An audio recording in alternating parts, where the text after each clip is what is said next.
Student, आज हम लोग देखेंगे स्वतंत्रता दिवस 15 अगस्त जो कि आने वाला है। इंडिपेंडेंस डे कहा जाता है और उसके लिए हम एक भाषण देखेंगे क्योंकि बच्चे अब स्कूल की प्रतियोगिता में भाग लेंगे। तो देख लेते हैं भाषण में आपको कैसे करना है कि आपको ऐसे आप एक शायरी से शुरुआत कर सकते हैं। कैसे करेंगे?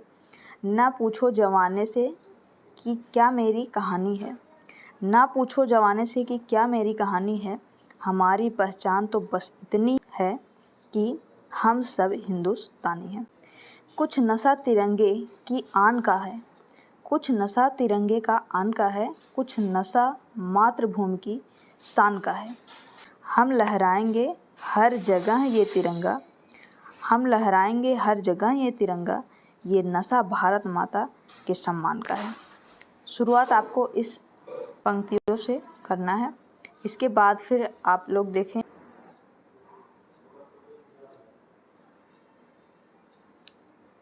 भाषण देना है कि आदरणीय मुख्य अतिथि महोदय, पूज्य प्रधानाचार्य जी, आदरणीय शिक्षकगण और अभिभावक वृंद कहा जाता है, और मेरे प्रिय सहपाठियों, आप सभी को 78 स्वतंत्रता दिवस हार्दिक हार्दिक शुभकामनाएं।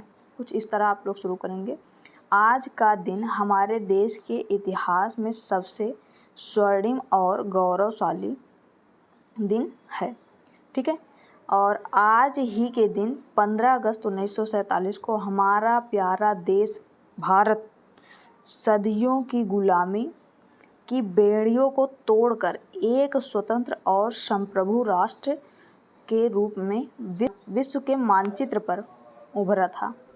यह केवल एक तारीख नहीं है, बल्कि यह उन अनगिनत अमर शहीदों और स्वतंत्रता सेनानियों के त्याग, तपस्या और बलिदान का प्रतीक है, जिन्होंने देश की आज़ादी के लिए हंसते हंसते अपने प्राणों की आहुति दे दी, ठीक है।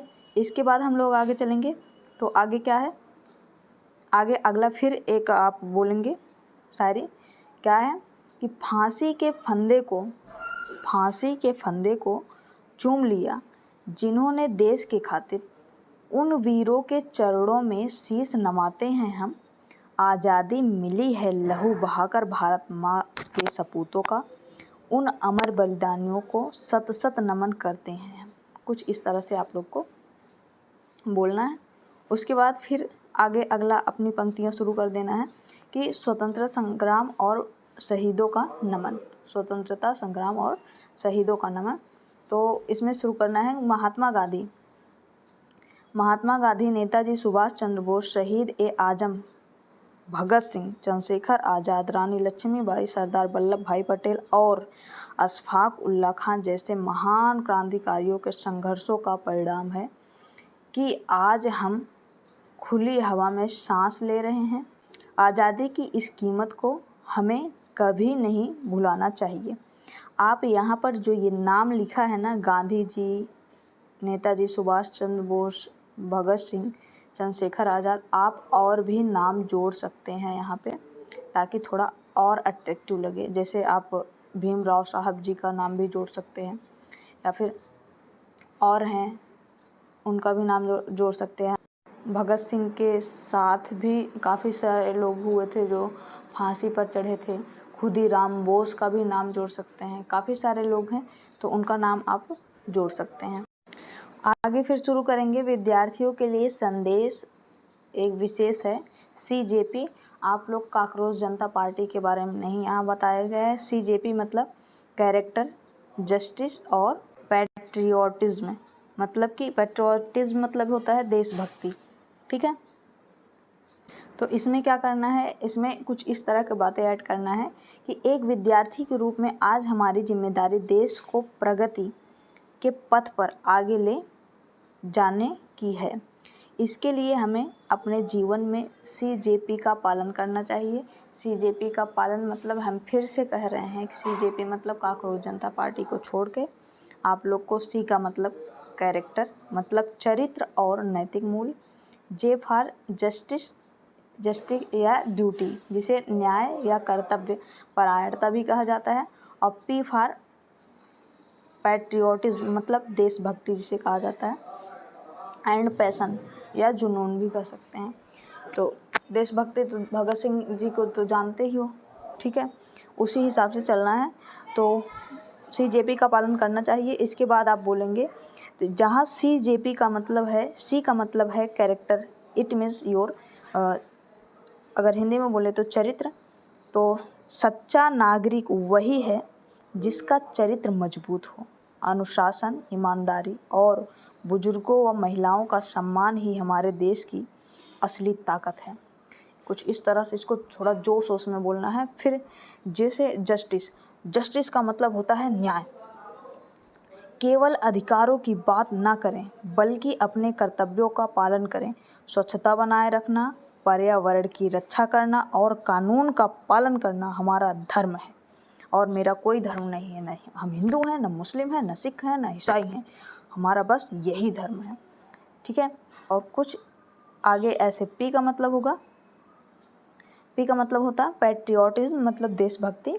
कि सीमा पर बंदूक उठाना ही देशभक्ति नहीं है, पढ़ाई में अपना सर्वश्रेष्ठ देना, भ्रष्टाचार के खिलाफ आवाज़ उठाना और देश के विकास में अपना योगदान देना ही सच्ची भक्ति है।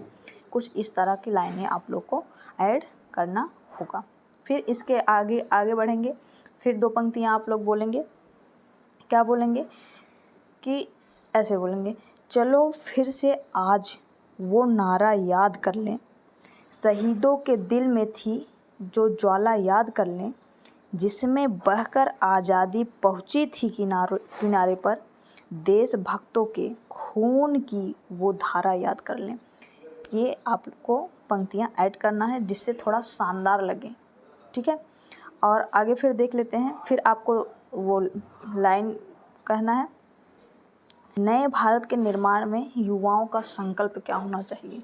तो क्या होना चाहिए इसके बारे में देखिए कि आज भारत दुनिया का सबसे युवा देश है।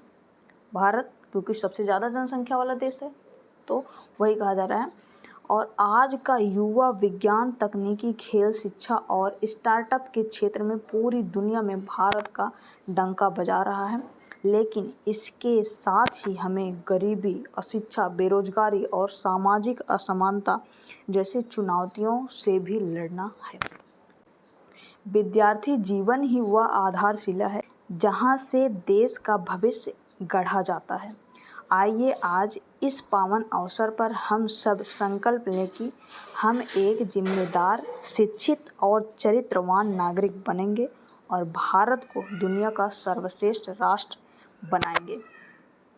इतना बात बोलने के बाद आप फिर से पंक्तियां ऐड करेंगे कि ऐसे, तिरंगा ही हमारी शान है, तिरंगा ही हमारी जान है, इसकी रक्षा के लिए हर युवा कुर्बान है। जब तक दिल में धड़कन है, यह देश हमारा अभिमान है। विश्व गुरु बनेगा भारत, यह हमारा पक्का ईमान है। कुछ इस तरह से आप लोग ये पंक्ति ऐड करेंगे। फिर उसके बाद आगे चलेंगे तो आगे क्या कहेंगे, दो लाइन और बोलेंगे। ऐसे बोलना है कि अंत में मैं बस इतना ही चाहूँगा कि हमें मिली इस आज़ादी की रक्षा करना और देश की अखंडता को बनाए रखना हम सभी का परम कर्तव्य है। आइए मिलकर देश की उन्नति का संकल्प लें। उसके बाद फिर आप अपने भाषण को समाप्त करते हुए बोलेंगे, इन्हीं बातों के साथ मैं अपनी वाणी को विराम देते के बाद आप लोग नारा लगाएंगे, भारत माता की जय, भारत माता की जय 3 बार बोलना है। और फिर वंदे मातरम इसको बोलना है। फिर जय हिंद, जय भारत लास्ट में एक बार बोल के आप लोग मंच से हट जाएंगे, ठीक है।